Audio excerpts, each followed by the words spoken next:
Esta vez voy a hacer el último vídeo de la serie de Sauberger y me voy a dedicar a explicar cómo funcionaba el motor Repulsine. Lo voy a hacer de una forma más sencilla que pueda, pero sin quitarle sustancia al contenido. Y aquí se va a ver lo importante que es ver los dos vídeos anteriores para entender cómo llegó a cabo en la construcción de este motor. Espero os guste. Suscribiros a mi canal, activar la campanita para seguir viendo todo lo referente a esta ciencia etérica tan desconocida y apasionante. Aquí se podrá entender todo el trabajo de Victor Sauberger, reflejado en el proyecto que le dio fama internacional, que llamó Motor Repulsine. Hizo varias versiones del mismo y a veces salen con distintos nombres, como motor de implosión, otro lo llamó Repulsator e hizo otros proyectos basados en el mismo principio con el motor trucha, submarino biotécnico, Climator.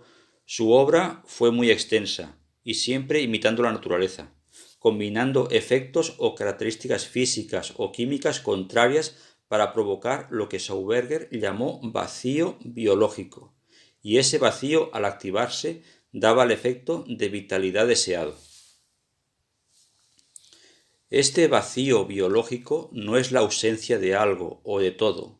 El vacío es una sustancia vital que él llamó PVE, partícula de vacío elemental, que se forma por la interacción apropiada de circunstancias, efectos o materiales contrarios entre sí, como por ejemplo el frío y el calor, o la combinación de metales plata, cobre, que los llamó biometales, que luego hablaré de ellos, o elementos en principio contrarios como el agua y el aire. Una de las claves del éxito es la combinación de ciertos metales como el cobre, plata, oro, es decir, son metales diamagnéticos. El diamagnetismo es una propiedad que repele los campos magnéticos, lo que comúnmente se entiende como aislante, es decir, que no se ven atraídos por la influencia de un imán. El agua, el bronce, silicio, el azufre, incluso el grafito son un ejemplo de materiales y sustancias diamagnéticas. Hay dos efectos importantes en el motor Repulsine. Por una parte tenemos un efecto diamagnético y el segundo efecto es llamado efecto Coanda, que es cuando una sustancia se ve atraída y desviada de su trayectoria cuando roza otra superficie. Por ejemplo, si vertemos un líquido como el agua en una superficie cilíndrica, como el perfil de un vaso, el agua adopta la forma curva del cilindro y a su paso sin salir despedida o expulsada, si no se mantiene pegada o atraída a la superficie. Si en vez de agua tiramos un sólido como por ejemplo sal, arroz, estos rebotan y salen despedidos en dirección opuesta. El efecto Coanda favorece un giro implosivo, es decir, hacia adentro. Como con el aire pasa exactamente lo mismo. Sauberger introdujo el concepto de biometal en sus investigaciones, que es la combinación o aleación de dos o más metales con cargas o valencias opuestas.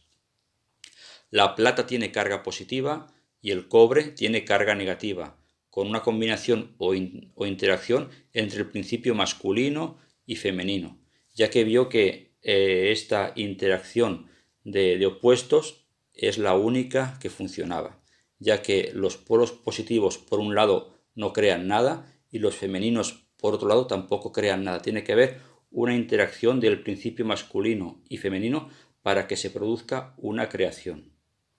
Comprender la ciencia de los opuestos es entender cómo se genera la vida o energía vital. La vitalidad es la fusión de estos que actúa en una dimensión superior donde no se aprecia esta fragmentación o diferenciación. La energía de vacío vital pertenece a esa dimensión que vibra más alto y rápido.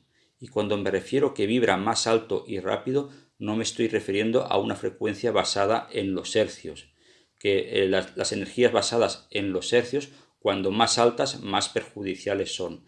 Aquí esta energía no tiene nada que ver con los hercios y no tiene nada que ver con el mundo electromagnético. Pertenece al éter donde el hercio no existe. Como por ejemplo, ahora voy a poner el ejemplo del disco de Newton. Si tenemos los 7 colores de arcoíris en un disco y le damos vueltas de forma rápida, desaparecen y solo se aprecia el color blanco. El blanco se mantiene mientras tienes esa velocidad. A la que disminuye, se vuelven a apreciar la gama de colores, es decir, al bajar la velocidad, al bajar la vibración, se aprecia la fragmentación y la diferenciación. Al subir la vibración, se regresa a la unidad. Eso también tiene que ver con el nivel de conciencia que tiene uno. Depende de donde estés enfocado, distingues la diferenciación y con otro nivel de conciencia lo ves todo unido como si fuera una unidad. La primera versión del motor Repulsine constaba de unas placas circulares en forma de ondas concéntricas, hechas de una aleación cobre-plata, superpuestas sobre la otra creando un pequeño espacio vacío. Las placas inferiores estaban apoyadas sobre una superficie aislante de goma dura y las superiores estaban dispuestas una sobre la otra, en forma de una onda, creando pequeñas cámaras de presión. Al hacer que estas placas giren de forma rápida, el agua y el aire que pase por dentro se ven presionadas hacia abajo y a los lados y posteriormente ascendiendo generando por una energía de succión. Hizo varias versiones de este motor mejorando en cada una el efecto implosivo de succión, como por ejemplo el motor Repulsine tipo B. En esta, la parte de arriba era fija y la que giraba era la de abajo. En los bordes le añadió unas cuchillas en forma de boomerang que hacía más fuerte el empuje de succión y tenía un impulsor de tornillo que giraba del exterior hacia el interior, creando una curva en espiral que creaba pequeños ciclones con energía de succión muy superior a anterior, tal como se muestran en las imágenes. El motor de implosión no creaba una barrera de calor ni sonido, pues carecía casi de fricción, no generaba calor, y el aire circulaba a través de las entradas de aire giratorias en el medio y seguía por las placas dobles en forma de onda, creando una contracción en espiral, provocando un vacío. En ese momento había un flujo de onda en la parte superior de la cresta y otra en la inferior. La superior estaba algo desfasada de la inferior y esta diferencia de presión entre las dos fases provoca una especie de vibración o latido, generando unas pulsaciones, y estas pulsaciones son las que generaban esta energía vital con efectos de levitación. Esto, para que se entienda mejor, es parecido a cómo actúan los sonidos binaurales, donde en cada oído, en cada lado del audífono, hay una diferencia de vibración de hercios que es aproximadamente de unos 10 hercios. Y esta alteración entre un oído y el otro provoca el efecto deseado en estos sonidos binaurales.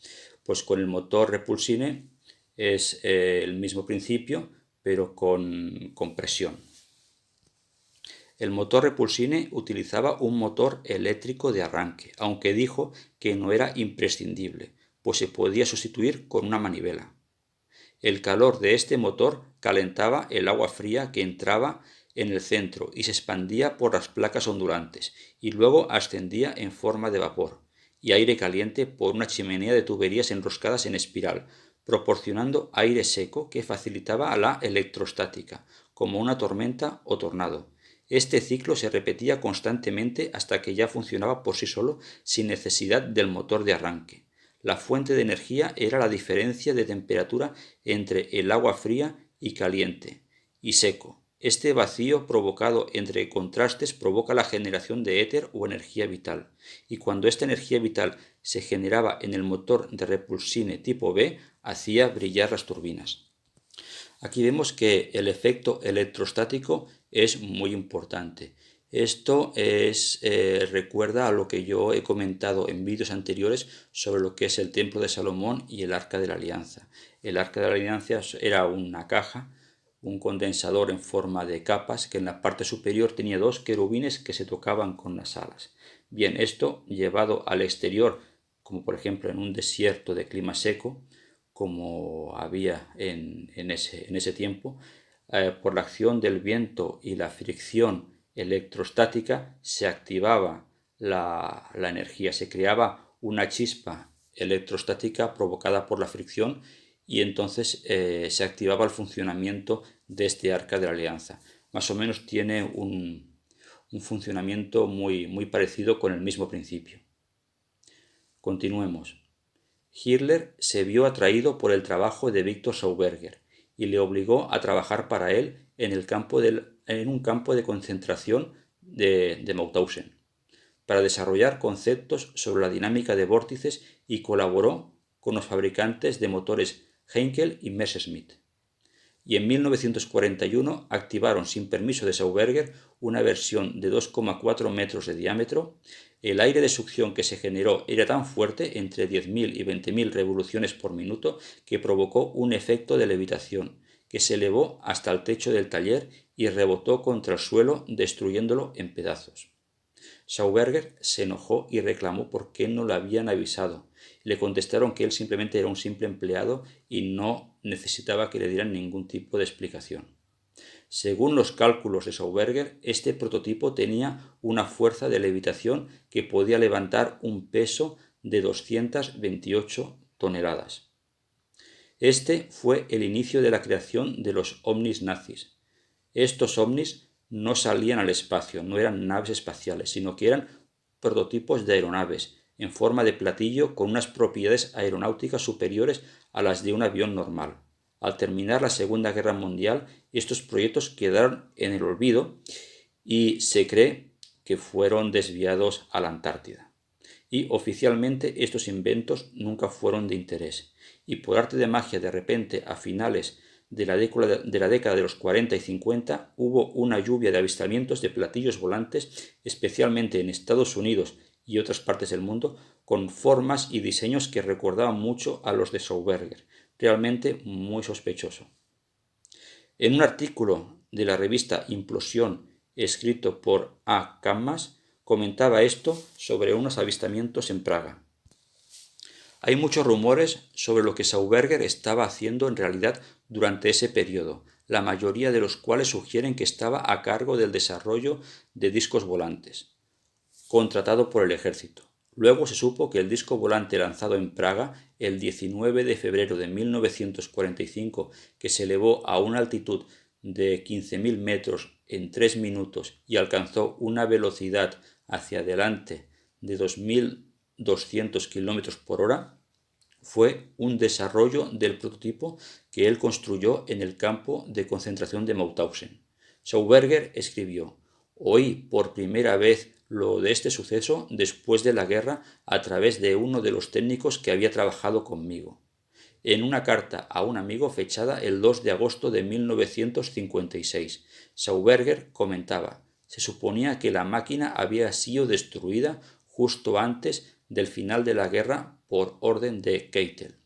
Esto da a reflejar de que Schauberger simplemente lo utilizaron para la ingeniería del motor, no para los proyectos que tenían en un futuro sobre estos ovnis nazis.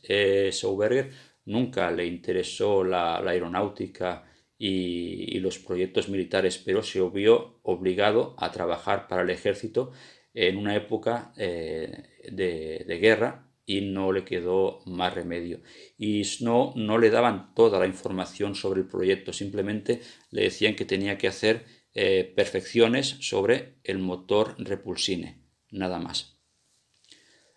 Con lo cual, todo este artículo pone en evidencia que los prototipos diseñados por Victor Schauberger siguieron adelante sin su conocimiento.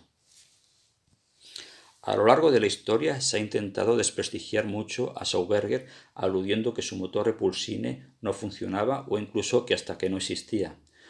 Hubo una demostración en público en Estados Unidos después de que se encontrara una versión original en buen estado en un taller medio abandonado. Cuando el hijo de Victor, Walter Schauberger, se enteró, viajó desde Austria para poderlo ver y se hizo una demostración, pero el motor Repulsine funcionó, arrancó, funcionó como si fuera una turbina, pero nunca levitó, y eso fue una decepción para muchos. pero lo que no se suele contar en la historia es que de esa versión del Repulsine le faltaban dos piezas que extrañamente habían desaparecido y nunca se encontraron. Y sin estas dos piezas no se puede demostrar que el motor Repulsine funcionaba y levitaba. Simplemente fue como una especie de trampa para desprestigiar el trabajo de Sauberger y decir que eso simplemente no funcionó y solo fue una leyenda urbana, por decirlo de alguna manera. Y así el gobierno, sin que Sauberger se enterara, podía seguir trabajando con ese proyecto sin darle explicaciones a nadie. Victor Sauberger falleció en Linz, Austria, el 25 de septiembre de 1958, 5 días después de un viaje a Estados Unidos. Fue por una entrevista sobre un empresario que quería comercializar proyectos de Sauberger, pero no llegaron a un acuerdo. Y Sauberger, cuando regresó de Austria, regresó muy desanimado, muy deprimido, porque vio que todo su trabajo de toda la vida, de toda su juventud, no le interesaba a nadie, solo les preocupaba el motor Repulsine y cómo hacer una máquina que levitara, pero Sauberger nunca le interesó la levitación. Esta máquina Repulsine originalmente la diseñó para revitalizar el agua, para ponerla sumergida en el agua, en los ríos, en los estanques, para poder revitalizar, acumular energía viva, acumular éter en ese entorno para favorecer la vitalidad tanto del bosque como de los ríos y como del ecosistema que ahí se encontraba. Actualmente, lo que queda de los proyectos e inventos de Sauberger están en el Museo PKS en la Villa Rostein, en Austria, incluyendo una versión del motor Repulsine. Ahí en esta casa, en esta mansión, está regentada por la familia Sauberger, principalmente por su hijo Walter y ya también los hijos y nietos, y hacen encuentros anuales para dar a conocer el trabajo de Sauberger y tienen maquetas y restos de proyectos exhibidos ahí para quien quiera verlos y hacen pequeñas demostraciones de cómo funcionaban.